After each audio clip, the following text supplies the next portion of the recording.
Assalamualaikum warahmatullahi wabarakatuh.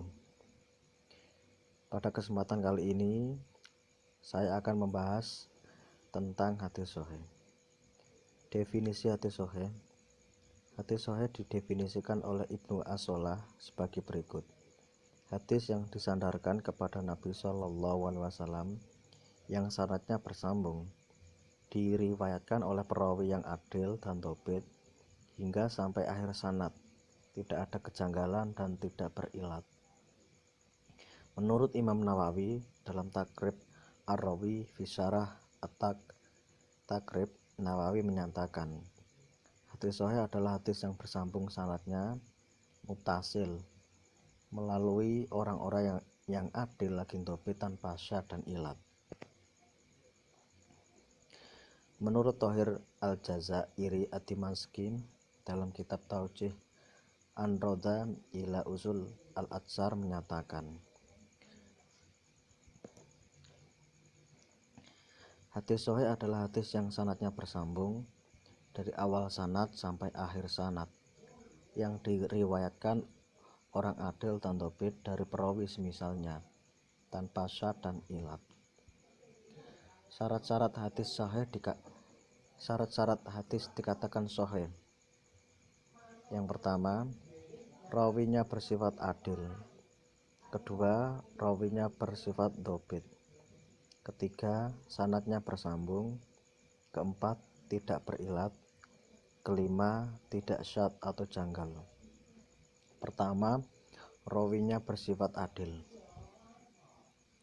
Maksud adil di sini ialah setiap rawi hadis harus memiliki sifat sebagai muslim, baligh, berakal, tidak fasik, dan tidak tercela perilakunya.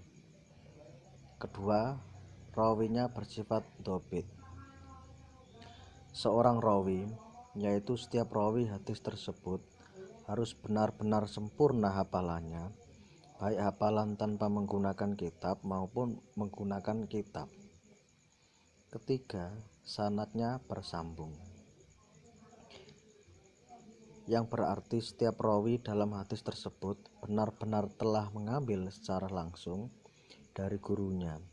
Hal seperti ini diharuskan mulai dari awal sanad hingga akhirnya.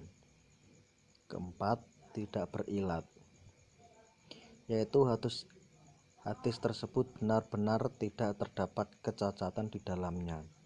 Cacat dalam hadis adalah sebab-sebab perusak hadis yang bersifat samar dan tersembunyi, walaupun hadis tersebut terlihat selamat dari sebab-sebab tertentu. Terakhir, tidak syad atau janggal, yaitu benar-benar tidak ada penyimpangan dalam hadis tersebut. Syad adalah rawi yang sikoh menyelisih riwayat rawi yang lebih sikoh darinya. Selanjutnya, klasifikasi dan macam-macam hadis sahih. Itu ada dua, hadis lidzatihi dan hadis li ghairihi. Hadis lidzatihi adalah hadis sahih yang memenuhi syarat-syaratnya secara maksimal. Adapun hadis sahih li ghairihi adalah hadis sahih yang tidak memenuhi syarat-syarat secara maksimal. Misalnya, rawinya yang adil tidak sempurna ketebitannya. Martabat dan kedudukan hadis sahih. Yang pertama, hadis yang disepakati oleh Bukhari dan Muslim, biasanya disebut muttafaqun alaih. Yang kedua, hadis yang diriwayatkan oleh Imam Bukhari sendiri. Yang ketiga, hadis yang diriwayatkan oleh Imam Muslim sendiri. Yang keempat, hadis sahih diriwayatkan menurut syarat-syarat Bukhari dan Muslim, sedangkan kedua imam itu tidak mentakhrijnya. Yang kelima, hadis sahih menurut syarat Bukhari, sedangkan Imam Bukhari sendiri tidak mentakhrij. Yang keenam, hadis sahih menurut syarat Muslim, sedangkan Imam Muslim sendiri tidak mentakhrijnya. Ketujuh, hadis sahih yang tidak menurut salah satu syarat dari kedua Imam Bukhari dan Muslim. Ini berarti si pentahrij tidak mengambil hadis dari rawi-rawi atau guru-guru Bukhari dan Muslim yang telah beliau sepakati bersama atau yang masih diperselisihkan.